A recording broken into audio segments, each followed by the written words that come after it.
비동의 강간죄, 비동의 강간죄. 이게 뭔지는 다 아시죠? Yes means yes. 이게 바로 비동의 강간죄입니다. 성관계를 갖기 전에 상대의 의사를 물어서 상대가 오케이 하지 않고 섹스를 한다. 그럼 강간죄로 엮일 수 있다는 거예요. 이 말도 안 되는 거죠. 그렇잖아요. 여러분 성관계를 가져보신 분들은 다 아시겠지만은 이 성관계가 말이죠. 야, 오늘 섹스하자. 그리고 각서 쓰자. 혹은 그런 앱도 있다고 하던데요. 그러나요? 그게 그렇게 하는 사람들도 있고 또 그렇게 문화가 바뀔지도 모르겠습니다만은, 근데 이게 굉장히 악용될 소지가 있다는 거예요.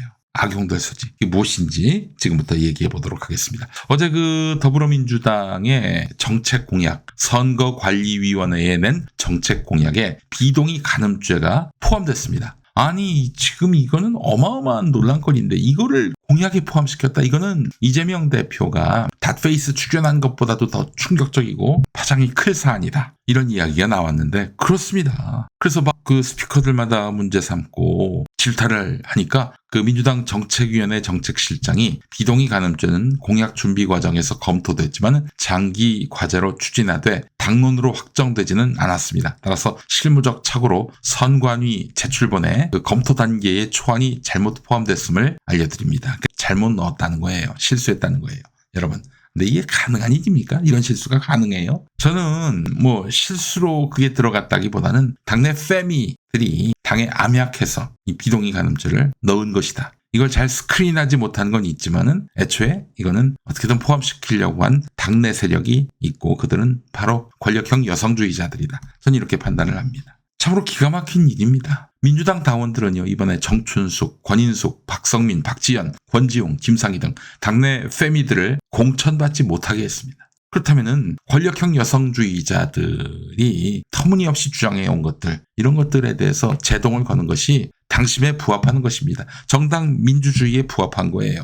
비동의 간음죄라니 이게 가장 사악한 법인데요. 섹스를 같이 했던 여성이 있는데 그때는 좋았어요. 잘 지냈는데 어느 날 좀 계기가 있어서 험악하게 헤어졌습니다. 이 변심한 여성이 상대 남성에게 보복하기 위해서 저 남자가 나의 동의를 받지 않고 섹스했다라면서 형사적으로 문제 삼는다? 대한민국에서 또 성범죄자 낙인이 얼마나 지독하고 또 정말 낙인이 박히면은 헤어나오지 못하잖아요. 일생 성범죄자라는 낙인이 박힌 채 살아야 한다고요. 동의 없이 섹스했다. 이걸 가지고 강간죄로 엮을 수 있는 비동의 강간죄. 이거는 만능 범죄자 만들기 요술봉과 같은 것입니다. 이거는 민주당 내에 잔존하고 있는 페미들의 작품으로 보이는데요. 민주당이 페미를 퇴출할 필요가 있겠다 이런 생각이 듭니다. 당신이 어떤 페미니즘을 지지하든 지지하지 않든 좋아. 지지할 수도 있어. 그런데 적어도 업무를 보는 과정에서 자신의 신념과 소신을 전체 공동체 구성원의 총의로 만드는 이런 일이 있을 때는 당신 아웃이야. 이걸 분명히 해야 합니다. 여러분, 내가 기독교인인데 공공 업무를 수행하는데 나의 기독교인의 정체성을 공공의 어떤 보고서나 문서에 포함을 시켰다. 성경 말씀을 집어넣는다든지. 그건 잘못된 거죠. 어떤 자신의 개인의 어떤 신념과 소신은 존중받아야 되지만 이걸 공적 영역에서 대표성 있는 어떤 주장으로 만드는 것은 이거는 공동체를 무시하고 묵살하는 것입니다. 자, 이재명 대표는요, 이 비동의 강간죄에 대해서는 지난 대선 때 사회적 합의가 필요하다라고 분명히 선을 그었습니다. 대선 당시에 했던 말입니다. 신중해야 할 사안이라고 생각한다. 나는 중립적이라고 할 수 있다. 그런 법안을 쉽게 만들기는 어려울 것이고 사회적 합의 과정이 충분히 거쳐져야 한다. 그렇습니다. 비동의 강간죄라고 하는 것은 사회적 합의가 필요합니다. 그러니까 적어도 어쩌면은 누명을 쓸지도 모를 남성들의 동의가 있어야 되겠죠. 근데 비동의 강간죄, 이거 동의할 남자들이 있을까요? 남자를 사냥감으로 만들어버리는 이런 법인데 이게 참 이해를 할 수가 없어요. 지금 그렇게 많은 이들이 반대하고 반발하는데 왜 이렇게 민주당 내 페미들은 이게 전체 국민들이 다 동의하는 정말 보편적 인권을 신장하는 그런 법안인 양 얘기하고 있어요. 민주당 내 페미들, 민패들, 이들은 민주당을 위해서 봉사하는 게 아니라 페미들을 위해서 봉사합니다. 그렇잖아요. 박원순 시장이 돌아가셨는데 당내 중요 인사인데 그리고 대한민국 제1도시의 시장인데 완전 잡범 쓰레기로 만들어버리잖아요. 돌아가시자마자. 아니 일단 목숨을 잃은 상태라면은, 살아있는 상태가 아니라면 그분의 장례가 끝날 때까지는 기다려주는 것이 예의 아니에요? 근데 이것들은 완전히 부관 참시를 하고 자빠졌어요. 같은 당 동지라면서. 아니 규명된 것도 없는데 같은 당원이라면 규명될 때까지는 좀 지켜보자 이렇게 얘기를 해야 되는 게 도리 아닌가요? 근데 얘네들은 뭐 그냥 박 시장이 시신으로 발견됐다는 그런 얘기가 나오자마자 그냥 박 시장 죽이기에 골몰했고요. 권인숙, 정춘숙, 정말 악어의 눈물을 흘리면서 절대로 그럴 리 없는 사람은 없다. 그 말은 뭐예요? 절대로 그럴 리 없는 남자는 없다. 모든 남자가 다 우범자다 이런 얘기 아니에요? 정춘숙 씨, 당신 그것 때문에 떨어진 거야. 알아? 김용민 탓하지 마. 자업자득이야, 자업자득. 정춘숙, 아이고 진짜. 아니 용인 수지를 위해서 당신이 한 게 뭐가 있어? 쥐가 잘해가지고 떨어진 줄 알아요. 자, 그런데 딴결의, 이제는 한결의 신문을 딴결의 신문이라고 해야 될 것 같습니다. 오늘 그 민주당이 그래서 비동의 강간죄 이거 공약에서 빼기로 한 거, 이걸 가지고 또 민주당을 비난했습니다. 폭행 협박이 없는 상황에서의 성폭행 범죄가 끊이지 않는 현실을 두고 여당이 시대착오적인 갈라치기에 나서는 상황에서 제1야당마저 전 세계적인 인권 흐름에 역행하고 있다. 이런 얘기를 하고 있어요. 이게 비동의 강간죄가 인권이라는 거야, 인권. 누구를 위한 인권이야? 폭행 협박이 없는 상황에서의 성폭행 범죄가 끊이지 않는 현실? 난 이게 무슨 말인지 잘 모르겠습니다. 폭행 협박이 있는 상황에서 성폭행은 말 그대로 성폭행이지. 근데 폭행 협박이 없는 상황에서의 성폭행이라. 아마 그 안희정 충남지사 얘기하는 것 같은데, 그때는 너희들이 이긴 것 같다 보니까. 근데 그때 결국 안희정이 처벌됐잖아요. 3년 동안 감옥 살다 나왔잖아요. 법이 있네. 그렇게 비단 뭐 폭행 협박이 없더라도 성폭행으로 간주돼서 감옥 갔다 올 길이 있네. 그렇잖아요. 현재도 특수강간이라든지 유사강간, 위력 위계에 의한 간음 등 여러 형태의 유형적 행사에 대해서 법률은 매우 촘촘하게 규정하고 처벌하고 있어요. 국가보안법이 없더라도 형법만으로도 정말 이적 행위를 한 사람에 대한 그런 형벌을 가할 수 있는 길은 많이 열려 있습니다. 근데 비동의 강간죄를 왜 만들어? 폭행 협박이 없는 상태에서의 성관계가 아니라 성폭행 범죄라는 개념 자체가 이 페미들의 그 선동입니다. 예, 폭행과 협박이 없는데 어떤 폭행을 말하는 건지가 없잖아요. 말장난만 하고 있어요. 거기에 또 동조하고 있는 자들이